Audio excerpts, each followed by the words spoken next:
Breaking news. చైనాలో పర్యటిస్తున్న ప్రధాని మోదీ అధ్యక్షుడు జిన్పింగ్తో భేటీ అయ్యారు. ఇవాల్టి సమావేశంలో కీలక అంశాలపై చర్చ జరుగుతోంది. తియాన్జిన్ విమానాశ్రయంలో మోదీకి ఘన స్వాగతం లభించింది. అమెరికా సుంకాల మోత నేపథ్యంలో మోదీ చైనా పర్యటన ఆసక్తికరంగా మారింది. చైనా భారత్ మధ్య ఆర్థిక సంబంధాల బలోపేతంపై ఇరు దేశాల ప్రధానులు చర్చించే అవకాశం ఉంది. జపాన్ పర్యటన తర్వాత చైనాతో భేటీ అవడంతో ప్రపంచవ్యాప్తంగా తీవ్ర ఉత్కంఠకు తెరలేపారు మోదీ. 7 ఏళ్ల సుదీర్ఘ విరామం తర్వాత చైనాలో అడుగుపెట్టారు ప్రధాని నరేంద్ర మోదీ.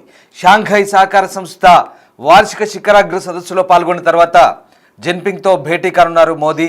అయితే ద్వైపాక్షిక సంబంధాల బలోపేతం చేసేలా అడుగులు వేస్తున్నారు. ఇక తూర్పు లద్దాఖ్ వివాదం తర్వాత తొలిసారి చైనాతో చేతులు కలిపేందుకు మోదీ సిద్ధమయ్యారు. సరిహద్దుల్లో శాంతిని కొనసాగించడంపై కూడా చర్చలు జరగబోతున్నాయి.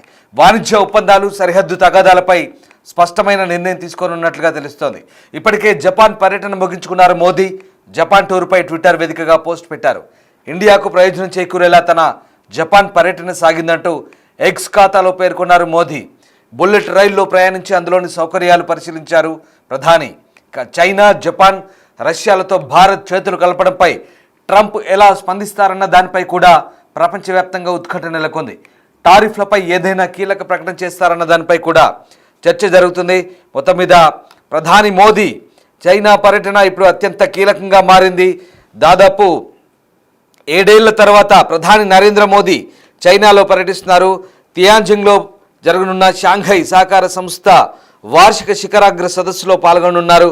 దీనికంటే ముందే చైనా అధ్యక్షుడు జిన్పింగ్తో మోదీ భేటీ అయ్యారు. అమెరికా సుంకాల బాధుడు నేపథ్యంలో వీరి భేటీ ప్రపంచవ్యాప్తంగా ప్రాధాన్యత సంతరించుకుంది. ఈ సందర్భంగా ప్రధాని మోదీ మాట్లాడారు. చైనాతో సానుకూల సంబంధాలు కొనసాగించేందుకే భారత్ కట్టుబడి ఉందన్నారు. ఇదొక కీలక అంశం. It's a breaking news. Bharat చైనాతో సానుకూలంగా సంబంధాలు కొనసాగించేందుకు కట్టుబడి ఉందంటూ ప్రధాని మోదీ ప్రకటించారు. ఇది అత్యంత కీలకమైన అంశం. ఇదొక అత్యంత ప్రాముఖ్యమైన అంశంగా మనం పరిగణించాలి. గతేడాది రష్యాలోని కజన్లో జరిగిన బ్రిక్స్ శిఖరాగ్ర సదస్సులో జిన్పింగ్తో జరిగిన సమావేశం గురించి కూడా ఆయన ప్రస్తావించారు. ఆ రోజు తమ భేటీ ఇరు దేశాల మధ్య సంబంధాల పునరుద్ధరణకు బాటలు వేసిందన్నారు. భారత్ చైనా సరిహద్దుల్లో శాంతి స్థిరత్వం నెలకొన్నారు. ఇక కైలాస్ మానవ్ సరోవర్ యాత్ర కూడా తిరిగి ప్రారంభమైన విషయాన్ని గుర్తు చేశారు. 2 దేశాల మధ్య ప్రత్యక్ష విమానాలు పునఃప్రారంభం కానున్నట్లు తెలిపారు. ఇరు దేశాల మధ్య సహకారంతో దాదాపు 2.8 బిలియన్ల మంది ప్రజలు ప్రయోజనాలు ముడిపడి ఉన్నాయంటూ మోదీ విశ్వాసం వ్యక్తం చేశారు. ఇక పరస్పర విశ్వాసం, గౌరవంతో ఇరు దేశాల మధ్య సంబంధాలు ముందుకు తీసుకెళ్లేందుకు నిశ్చయించుకున్నామన్నారు. ఈ సందర్భంగా చైనాలో పర్యటించేందుకు ఎస్సీఓ సదస్సుకు తనను ఆహ్వానించినందుకు మోదీ కృతజ్ఞతలు తెలిపారు. మొత్తం మీద దాదాపు 7 ఏళ్ల తర్వాత ప్రధాని నరేంద్ర మోదీ చైనాలో పర్యటిస్తున్నారు. తియాన్జిన్లో జరగనున్న షాంఘై సహకార సంస్థ ఎస్సీఓ వార్షిక శిఖరాగ్ర సదస్సులో పాల్గొనబోతున్నారు. అయితే అంతకంటే ముందే ప్రధాని మోదీ జిన్పింగ్తో సమావేశం అవడం ఇప్పుడు ఆసక్తిని రేపుతోంది.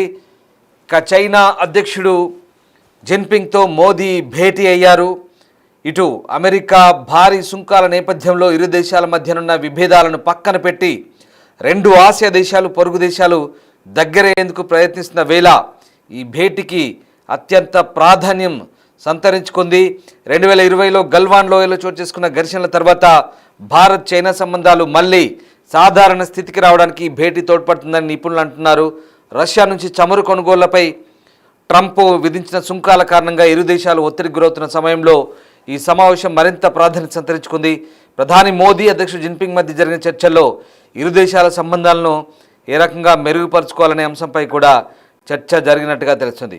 మరోవైపు క్వాడ్ సమావేశాల్లో పాల్గొనేందుకు భారత్ వస్తారని గతంలో మాట ఇచ్చిన అమెరికా అధ్యక్షుడు డొనాల్డ్ ట్రంప్ ప్రస్తుతం తన టూర్ను రద్దు చేసుకున్నట్టు తెలుస్తుంది. ఈ మేరకు న్యూయార్క్ టైమ్స్ ఒక కథనాన్ని ప్రచురించింది. భారత్ అమెరికా సంబంధాలు ఇటీవల బాగా దెబ్బతిన్నాయి. ఈ నేపథ్యంలోనే న్యూయార్క్ టైమ్స్ ప్రచురించిన కథనాలు మరింత సంచలనంగా మారుతున్నాయి. భారత్లో పర్యటించాలన్న ప్లాన్ను ట్రంప్ తాజాగా పక్కన పెట్టినట్లు న్యూయార్క్ టైమ్స్ చెప్తోంది. సెప్టెంబర్-డిసెంబర్ మధ్య కాలంలో క్వాడ్ సమావేశాల కోసం భారత్లో పర్యటిస్తారంటూ ట్రంప్ ప్రధాని గతంలో హామీ ఇచ్చారు. ఇక ఈ పరిణామాల నేపథ్యంలో ఆ ప్లాన్ ప్రస్తుతం పక్కన పెట్టినట్టుగా తెలుస్తోంది. ఇటు అమెరికా, అటు భారత్ దీనిపై అధికారికంగా మాత్రం ఎలాంటి స్పందన లేదు. సో మొత్తం మీద ప్రధాని మోదీ ప్రస్తుతం చైనాలో పర్యటిస్తున్న నేపథ్యంలో ఆ దృశ్యాలు చూడొచ్చు. భారత ప్రధాని మోదీ చైనా అధ్యక్షుడు జిన్పింగ్ సమావేశమైన దృశ్యాలవి. చాలా అత్యంత కీలకమైన భేటీ అది. ప్రధాని మోదీ అలాగే చైనా అధ్యక్షుడు జిన్పింగ్ ఇద్దరు కలిసి అధికార గణంతో పాల్గొన్న దృశ్యాలు మనం చూడొచ్చు. ఒకసారిగా చైనా అధ్యక్షుడు జిన్పింగ్తో జరిగిన సమావేశానికి సంబంధించినటువంటి అంశాలు మరికొద్దిసేపట్లో బహిర్గతం కాబోతున్నాయి. ఇవి జపాన్లో ఇవి జపాన్ దృశ్యాలు. జపాన్ పర్యటన తర్వాత ప్రధాని మోదీ చైనాకు వచ్చారు. ఇప్పుడు చైనా విజువల్స్ చూద్దాం.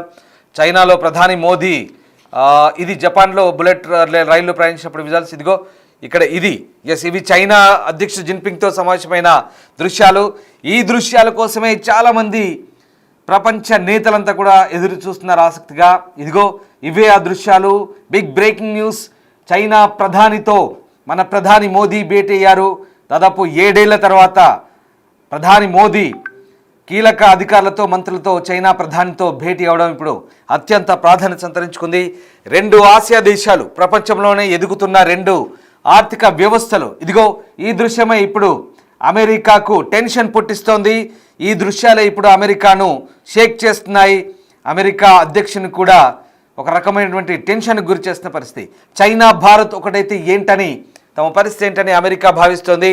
చైనా భారత్ రష్యా కనుక కలిస్తే అమెరికాను ఇక ఒక రకంగా గందరగోళంలో పడేసినట్లే అవుతుంది. ప్రధాని మోదీ షాంఘై శిఖరాగ్ర సమావేశానికి ముందే జిన్పింగ్తో భేటీ కావడం ఇప్పుడు అత్యంత ప్రాధాన్యత సంతరించుకుంది.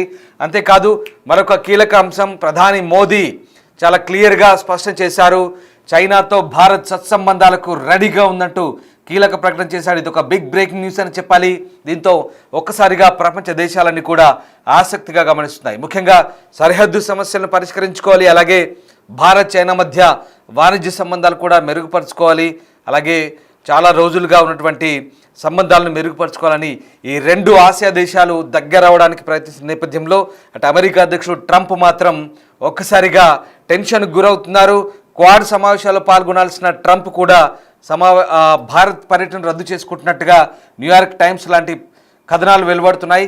మొత్తం మీద ఇటు ఇండియా పాకిస్తాన్ మధ్య తలదూర్చి తానేదో పెద్దన్న పాత్ర పోషించి ఆ యుద్ధాన్ని ఆపాలని గొప్పగా చెప్పుకుంటున్న ట్రంప్ ప్రకటనలు భారత్ ఎప్పుడైతే ఖండిస్తూ వస్తుందో దాంతో ట్రంప్ ఒక రకంగా చిన్నబుచ్చుకున్నట్టుగా తెలుస్తోంది. అంటే చేయని పనికి చేసినట్టుగా కూడా అబద్ధాలు చెప్పి హాస్యాస్పదానికి గురైన ట్రంప్ను భారత్ అప్పటి నుంచి పక్కన పెట్టింది. అంతేకాదు ట్రంప్ ఫోన్ కాల్స్ను కూడా ప్రధాని మోదీ తిరస్కరించినట్టుగా తెలుస్తుంది. దీంతో ట్రంప్ ఒక్కసారిగా మనస్తాపానికి గురైనట్టుగా తెలుస్తుంది.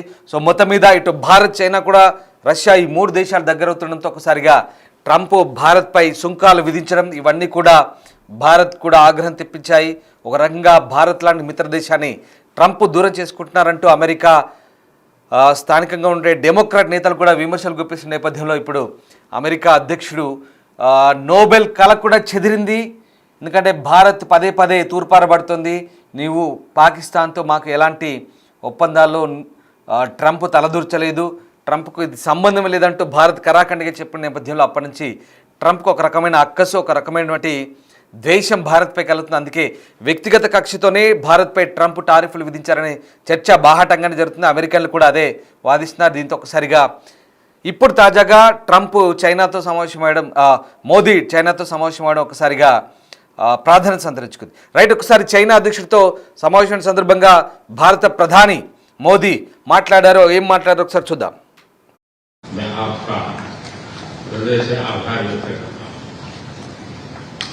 पिछले वर्ष कयान में हमारी बहुत ही सार्थक चर्चा हुई थी. हमारे संबंधों को एक सकारात्मक दिशा मिली. सीमा पर डिसएग्रीमेंट के बाद शांति और स्थिरता का माहौल बना हुआ है. हमारे स्पेशल रिप्रेजेंटेटिव्स के बीच बॉर्डर मैनेजमेंट के संबंध में सहमति बनी. कैलाश मानसरोवर यात्रा फिर से शुरू की. दोनों देशों के बीच डायरेक्ट फ्लाइट भी फिर से शुरू की जा रही है। हमारे सहयोग से दोनों देशों के 2.8 बिलियन लोगों के हित जुड़े हुए हैं। इससे पूरी मानवता के कल्याण का मार्ग भी प्रशस्त होगा। परस्पर विश्वास, सम्मान और संवेदनशीलता के आधार पर हम अपने संबंधों को आगे बढ़ाने के लिए प्रतिबद्ध हैं। एफएनसी चीन द्वारा एचसीओ की सफल अध्यक्षता के लिए मैं आपको बहुत बहुत बधाई देता हूं। एक बार फिर चीन यात्रा के निमंत्रण के लिए और आज की हमारी बैठक के लिए आपका हार्दिक धन्यवाद।